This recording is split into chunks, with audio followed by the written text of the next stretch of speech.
It was cool when you had hella weed to smoke and you bought yourself a crib where you could keep your folks. I don't see how this side of you could be provoked. It was all good just a week ago. Funny what? 7 days could change. A stand-up brother, now you sit down to aim. You used to have a firm grip, now you dropping names. What? It was all good just a week ago. What's happened? What's going on? What's good? Part of my presence YouTube channel.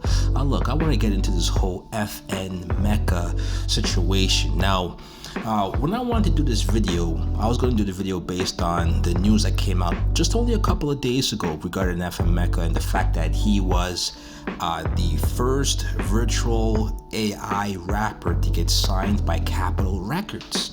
Now, at the time of this recording, which is 2 days after, there was a new article that came out saying that FN Meka has been dropped from his record label and is no longer associated with Capitol Records based on the backlash that they received.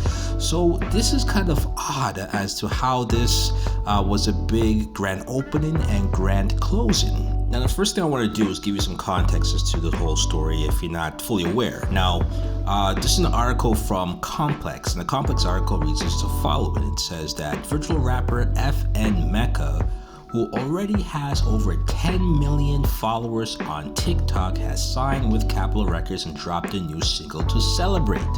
Now, just reading that first sentence of this article is weird. Number one, virtual rapper. Number two, no one's ever heard this guy, at least no one that I'm aware of, and no one based on how people responded to this article.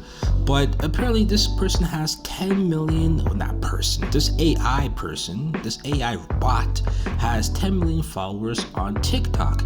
Now, a couple things I want to just let it be known right off the bat. Number one, when it comes to social media and how followers are amassed, or how subscribers are amassed, or whatever social media site that you use or platform that you use, and how you gain people to buy into your channel and buy into your content, I'm pretty sure people are aware that a lot of it is fabricated. A lot of it is not humans that actually follow you some of the times. A lot of times these are bots.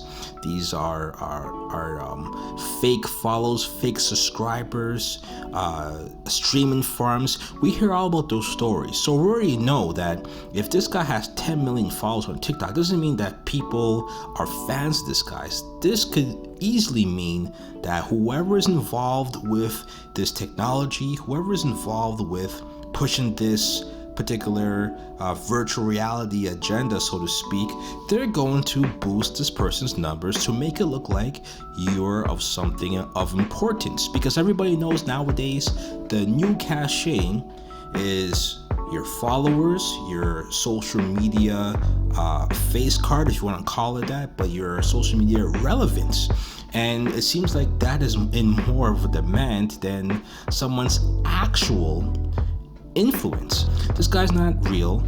This is a fake rapper who was created by artificial intelligence. Okay, now apparently this FN Meka is supposed to be used in virtual reality worlds, which we all know is the metaverse, right? That is like the big thing that Mark Zuckerberg is pushing. Zuckerberg is pushing as far as what Facebook has now become, and this whole new universe out there that people could get involved in and pretty much create their own identity in the virtual world and be whoever they want to be, right?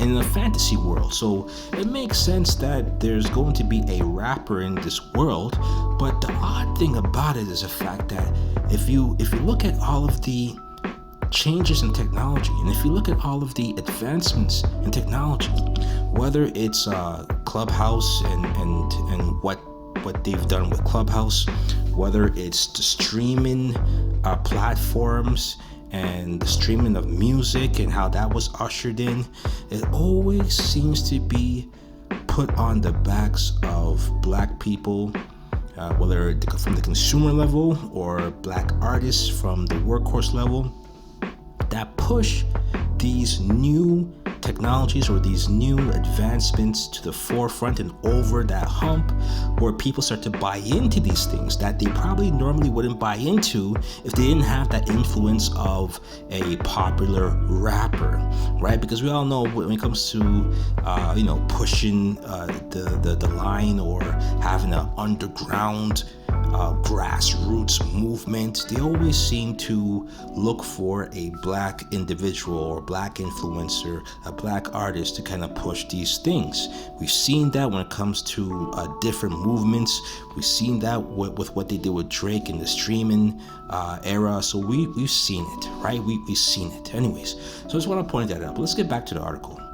After making waves online in a series of independently released singles and hyper online visuals, man, they make it seem like FN Meka is like the new 50 Cent who put out mixtapes upon mixtapes and put out fire, and now has a grassroots following that was naturally amassed based on his skill and based on his creativity, and now is flooding the streets and making all the waves. That's not the case here, right? I mean, when you look at both of them, 50 Cent and FN Meka, you could say that they both came from nothing, but technically 50 Cent came from two human beings. He was born into an era where drug dealing was rampant in Queens, New York. He came from an era where his mother was involved in crack, in selling crack, and was murdered early. He was raised by his grandparents.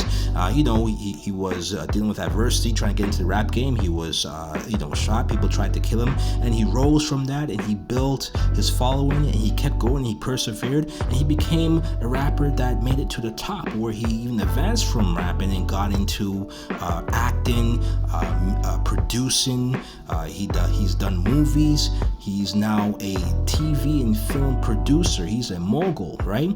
But 50 came from something. He came from somewhere. He had struggles, personal struggles, and he had a life. Whereas FN Meka came from some nerd's mind, right? He came from coding and algorithms and artificial intelligence. He's being told what to do based on the code. It's completely different, but they make it seem like this guy is a independent person who uses creativity to become big and amass 10 million followers on TikTok. That's not the case here, but let's keep going here, right? It says FN Meka teamed up with a gaming influencer, Cody Clicks Conrad, and Gunna for Florida Water, which is the new song. Now, yes, that Gunna, the Gunna who's currently incarcerated, who can't get bail, locked up in Atlanta, Georgia currently, that Gunna, right? And it says here that the song Florida Water was produced by Turbo, who has notably worked with Travis Scott and Lil Baby, among others, and the song marks Meka's major label debut. That's crazy. I just want to say something because they mentioned the gaming influencer Cody Conrad. Now, I don't know much about him, but I know he's a white guy, and I'm going to get into race in a moment and how that plays a factor. But I mentioned the gaming connection because this is oddly similar to some games where you have that career mode or my player mode, where you could create your own player and you could create, the height, the features of the player, the skin complexion, what hairstyle they're going to have. And you could pretty much use this player and kind of create your own world and kind of rise up the ranks with this particular one player. And that's what this seems like. It almost seems like this is going to be an interactive thing. Now, the odd thing about this is that how could FN Meka have a major label debut? It's not like he could go on shows like 106 in Park and be interviewed by AJ and Free. It's not like he could go on Much Music and be interviewed by Master T, or get a Vlad TV interview, or any of those things, right? Or can he?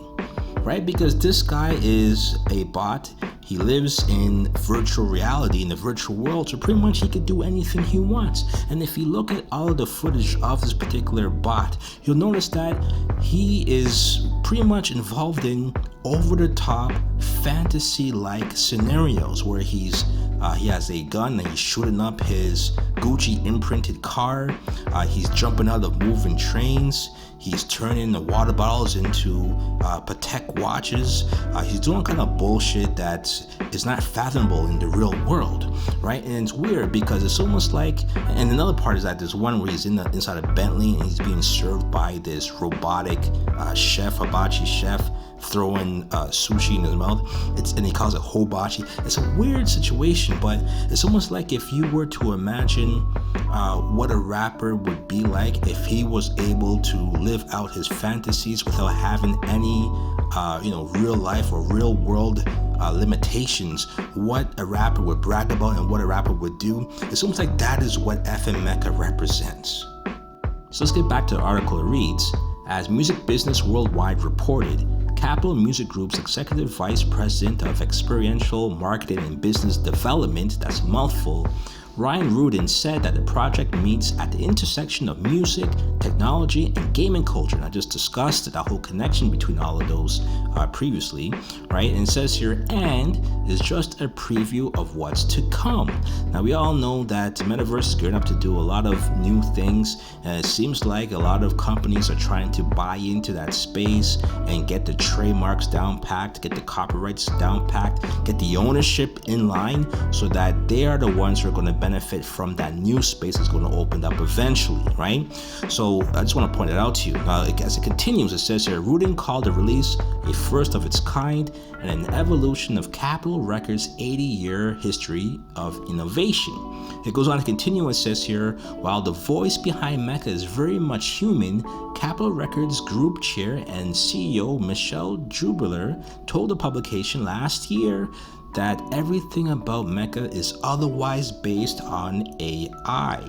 So what does it mean when they say that the voice behind this bot will be very much human? Because we all know, if you ever played a video game, especially a sports game where you have the announcers speaking, you know that it's all pre-recorded. You all know that it's all part of coding and language, and it's very limited, right? Even though it might be fluid and they might say things without any pauses, we know that it's not thinking for itself, right? It's all based on programs and code. So what's going to happen? Like, is Meka going to speak for himself or itself? Are they going to come up with responses that is off the cuff or impromptu, or is it based on a script? Now, if it's something that is going to be impromptu and they could create its own messages and own call to responses, similar to Google or similar to what the Amazon has done with their program, I believe it's Alexa, right? So it makes you wonder, if they're going to do that, what are they basing the AI on, right? And is it based on what they believe or how they believe an artist or a rapper would respond in certain situations? Because if that's the case, then we get down to the issue when it comes to AI and coding, because we know that there's a lot of implicit bias, there's a lot of racial bias, and a lot of times the people who are involved in the coding and the structure of these AI bots are not of the culture. When I say culture, I mean the black culture, the culture that they're trying to exploit here, right? Because if you ever watch that documentary, it's a very good documentary called Coded Bias, you realize that a lot of times black people are not in those rooms, not in those spaces. We are not one of the consultants about any of these things. And as a result of not being involved in the process, a lot of times these creations fall flat, they're tone deaf, and they come off as racist and a caricature of what these other guys who are creating these things think that a rapper is supposed to respond or is supposed to act, or just even take it to a larger extent, how a black person is supposed to respond and act and behave, right? So this is where it gets into tricky situations, and this is why 2 days later, after this was announced, that they decided to scrap the project. So right away, there's a lot of backlash about this story when it dropped, and a lot of people had a lot of things to say in regards to how this was racist, how this was just another form of exploitation of black culture, and even a lot of rappers had things to say as well too. I believe The Game made the comments saying how it's crazy how they're giving a robot a signing contract out of thin air. Meanwhile, there's a whole bunch of rappers in the hood who would love to get that contract because that money would change their families' lives. And while he has a point, the funny thing about it is that we have no idea what FN Meka signed for. We don't know the deals and stipulations of FN Meka's contract, and we don't know what family FN Meka has to feed, right? So here's the funny thing about all of this shit, right? Number one, if this is a virtual reality bot, and we all know the reason why there's more robotics being created, not just for virtual reality, but just for the sake of not having to pay human beings, right? Not having to deal with the limitations of humans, because humans get sick, humans become disgruntled, they become, very problematic, they become beings who end up in conflict and get disruptive, and they cause a lot of problems, right? And you never want a human being who's going to end up creating situations where the work doesn't get done for whatever reason, right? But a robot does not need to take any breaks. A robot does not need to take sick days. A robot is not going to ask for a raise. The robot's not going to go on vacation. So this is why companies are pushing to bring in robotics and to get robots to do majority of the job that humans are not required to do, and doesn't require a complex level of thought, right? And this is where you have robots or touch screens taking over jobs like the McDonald's waiter or cashier, or at the cashiers at Walmart or grocery stores. Now it's self-serve checkout because they realize they don't have to pay a cashier. They're going to make you, the consumer, do all the work, and they're not going to pay you, or they're not even going to, put it into the savings of the food, because we all saw how they've increased the cost of groceries and food and produce. So we all know that this is just a way to retain and make more money. And for FN Meka, it's no different, because what they're going to end up doing is that they're going to give these bots, if this becomes successful, they're going to give these bots these types of jobs. And this is why I want to get into the whole situation with hip-hop and black music in general. If you look at where things are going, and this is a long time in the making, right? When they but I probably go back to the streaming era. When they went from CDs to streaming, they took away the power from an artist to have control over the product, which is their music, and their ability to sell their music and give it directly to the consumer. I believe Nipsey Hussle was able to sell his CDs for, I think, $100 a piece or $1,000 a piece. He only had about 1,000 copies, and he was able to do that and was successful. And that was a new innovative way to circumvent the music industry and the record labels, because if I have fans and my fans are diehard fans, they're going to buy directly from me and support my music, and I'm going to get the bulk of the money. So that was the last type of story that we heard about, selling directly to consumer, because after that, with the whole Drake situation, Drake brought in and ushered in the streaming era. And the streaming era was an era where you did not have to buy or purchase music anymore. No longer do you have to pay $25 for CDs. Now you pay free $99 for all of it, right? And in some cases, if you want to have certain features and get premium content, then you pay a certain amount, but that amount goes to a DSP, right? That doesn't go to the artist, and that doesn't go to a record label per se, right? So what's happening is that a record label gets their cut from the DSP. The DSP get their cut, and they all get their cut from advertising dollars and selling that space. But the artists, they don't get much of the money. They get a portion of that money, right? The advertising dollars and ad space and all that, they get a portion of that money. And even if they go out to do their tours, the labels and everybody else get their cut of that too. So the artists are making less and less money now, because they can't say fuck it and go directly to the consumer and sell something. Because at this point in 2022, after almost 10, 15 years of being conditioned to believe that there's no monetary value in the actual music, you can't sell a CD anymore. No one wants to buy a song anymore.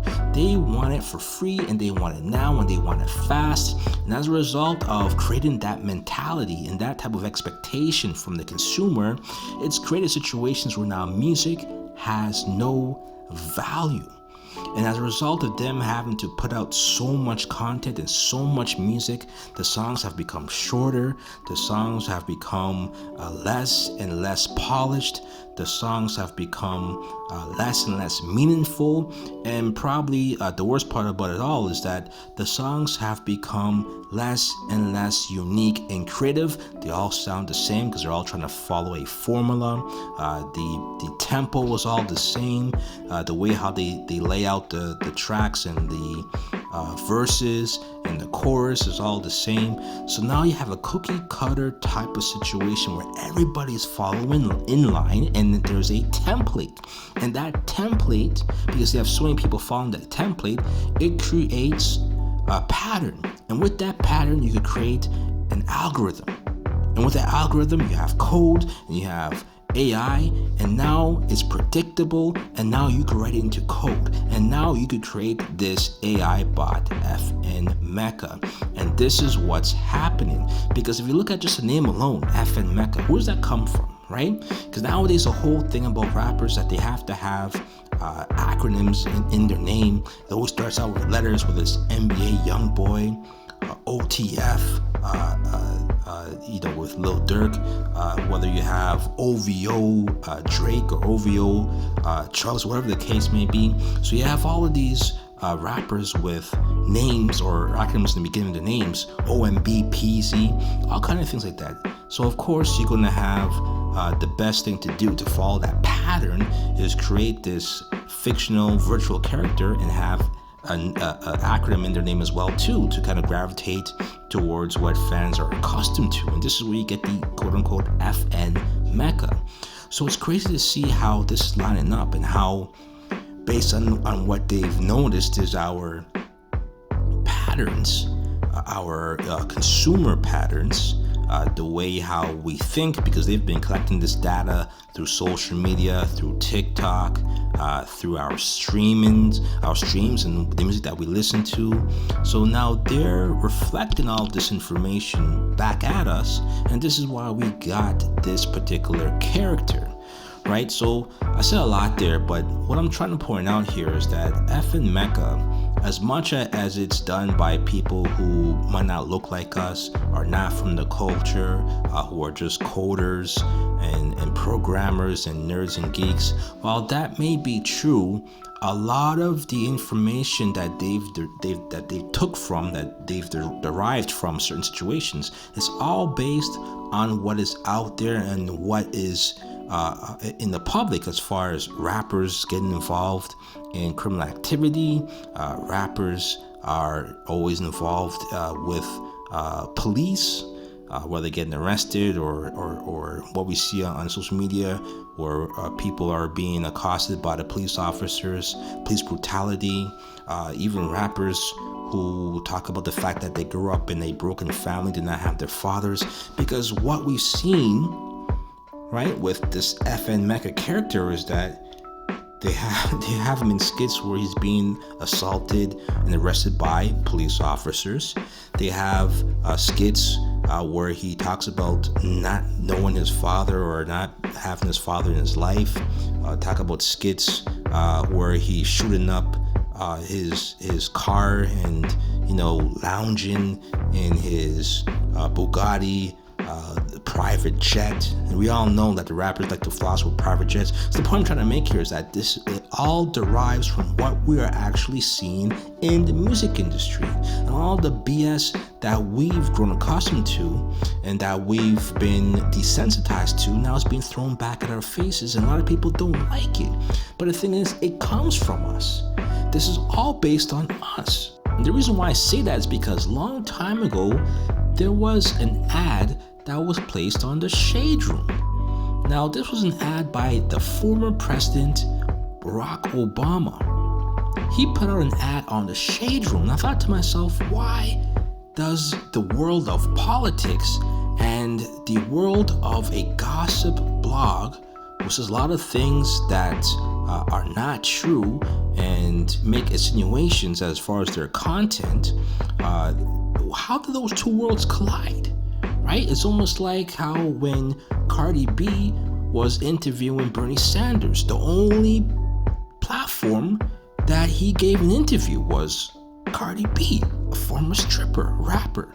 So it makes me wonder, like, why do those two worlds collide? And then what they found out was the fact that the Shade Room, and I guess in some ways you could say Cardi B at the time was well too, those two platforms are where a lot of Black people congregate, where Black people are visiting and watching and are the captive audience on those platforms day in and day out.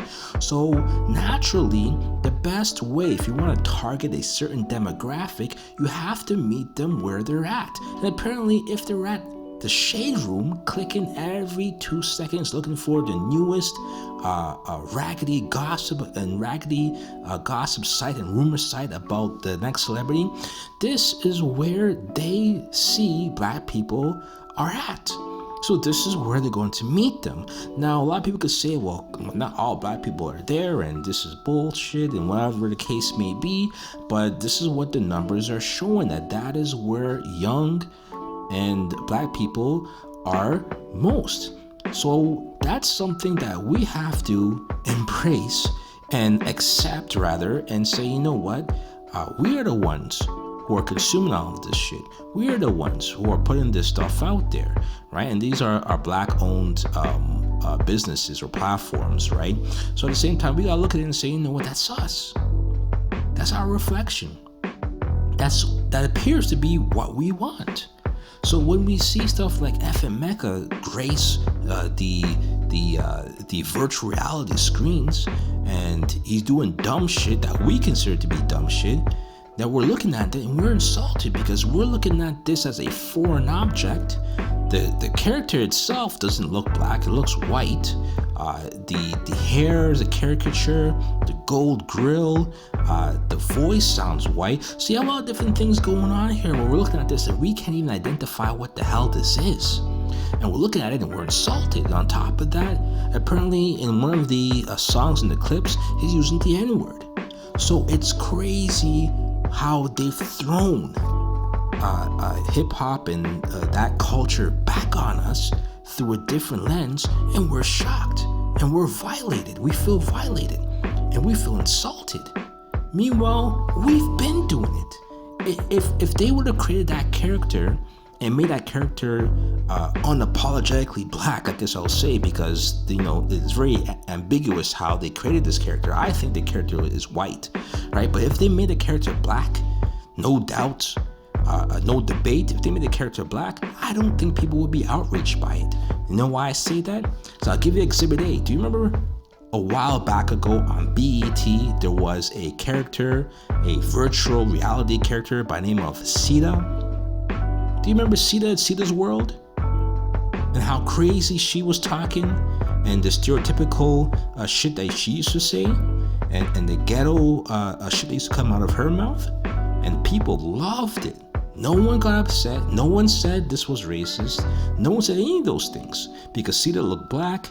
She came from a character who played her, and I guess it was like a motion character where it actually was a person making those movements, and it kind of created that particular character in that way. But at the same time, the shit that she was saying was outlandish, and people accepted it and they ate it up and they loved the character. So why is it that they don't love FN Meka? Why is it that they feel that this is inappropriate? Why is it that they feel that this is an insult? Right? But let's get into this article where they talk about why they believe this was a problem and why they requested the companies that are involved in this particular bot, why they wanted them to shut it down.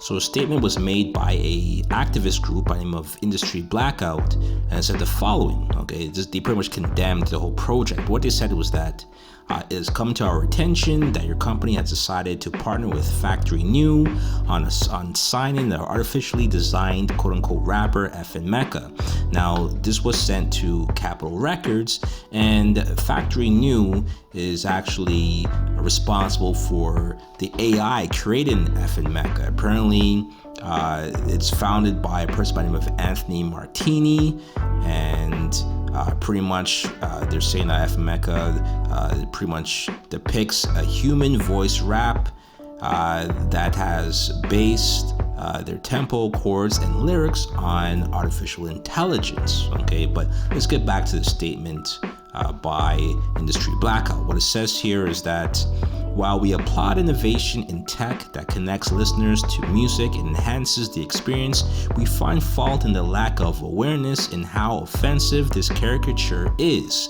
And I agree, it is a caricature, right? But it continues, it says, it is a direct insult to the Black community and our culture. Now, I don't know if rap music is any longer our culture, because it's run by these executives who pretty much exploit us to make money for their corporations. So I feel we no longer have control, which is why these things are able to even get created without our consultation. But I'll continue. It says here, an amalgamation of gross stereotypes and inappropriate mannerisms that derive from Black artists, complete with slurs infused in lyrics.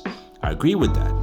It's a lot of mannerisms, gross stereotypes, and the racial slurs, which was completely uncalled for and completely unnecessary. But let's continue. It says here, the digital effigy is a careless abomination and disrespectful to real people who face real consequences in real life. For example, Gunna, a Black artist who is featured on a song with FN Meka, is currently incarcerated for rapping the same type of lyrics this robot mimics. The difference is your artificial rapper will not be subject to federal charges for such. And I believe that is the whole point as to why they're trying to go into this direction, because if they could create some type of fake rapper that doesn't have to deal with the legal ramifications, doesn't have to go to jail, doesn't have to be murdered, then they're able to, and not only that, doesn't have to get paid, right? Because all these bots, they don't work for a fee, right? They don't have to get paid. Then this is the remedy that will allow the music industry to continue to make money without having to pay rappers, the workers, the creatives any money. And that's pretty much what direction that they're going in, right? But let's continue. It says here, for your company to approve this shows a serious lack of diversity and resounding amount of tone-deaf leadership. This is simply unacceptable and will not be tolerated. We demand this partnership to be terminated, a formal public apology be issued, FN Meka removed from all platforms. Furthermore, all money spent by Capitol Records and Factory New for this project will be allocated to charitable organizations that directly support Black youth in the arts, as well as marketing budgets for Black artists signed to Capitol Records. We look forward to your response and compliance. Now, I want to applaud this particular statement because I felt it was well worded, well written, and it touched on all of the points, and it's very concise, and it's very true, right? They hit all the marks. Now, the funny thing about it is that these corporations know all of these things. They're fully aware. They know.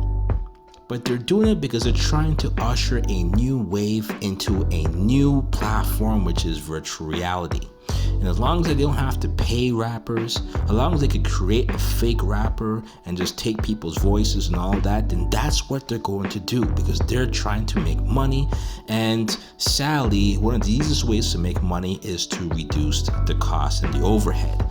Now, the one thing I want to say about this is that when I look at this statement, I look at everything that's going on, you have rappers like Gunna who are involved in this project, and I wonder at what point was he involved in this and what rights he has in regards to his voice and his music being used as a feature. And it had me wondering. A lot of times you have these rappers who are putting out music either posthumously or they put out music while they're in jail, like Gucci Mane did like other artists have put up music while they're in jail, and it sounds clean and clear. I remember back in the day when artists like X-Rated, Sibo, Shine, when they put out music from jail, it sounded like they were in jail. Right nowadays, you could put out music and you sound like you were in the booth and you had the best engineers. So it had me wondering, because we all know the whole reason why you have a lot of black men in jail is because that is like the new form of slavery, right? And you have black men in jail, and whenever they need money, they are working for these large corporations making 10 cents per hour. And it had me wondering if that's going to be the case with rappers. The more you have these rappers go into jail, and the more you have these rappers in predicaments where, you know, their freedom is on the line, are they susceptible? Are they vulnerable to getting into these deals where they're going to end up creating music for these virtual rappers because they are in jail and they don't have their freedom and they need a way to make money? And imagine if they're able to get all these rappers who are incarcerated to rap and create these virtual characters and to make money using a virtual reality form or a caricature of themselves. Do you not see how this seems to be the new wave? Do you not see how this is something that's a viable option for rappers who are in jail doing long bids? Don't you think that Casanova would love to do this shit? Don't you think that you have people YNW Melly, don't you think he would love to do this shit and still be able to feed his family by doing lyrics and music as a virtual character? So you can see how this could be a possibility. And you know damn well they're not going to be making the same amount of money as they were if they were free, because they no longer have that leverage, which means that these record companies are going to exploit them even further. Right? So I could see that being the new wave. And if it wasn't for the slip up that Factory New made by making FN Meka sing lyrics with racial slurs, right? They use the N-word. If they didn't have that slip up, there would be no problem. If they actually changed the look of the particular character, then people would not be up in arms. So while they have said, because in their announcement it says that CMG has severed ties with the FN Meka project effective immediately.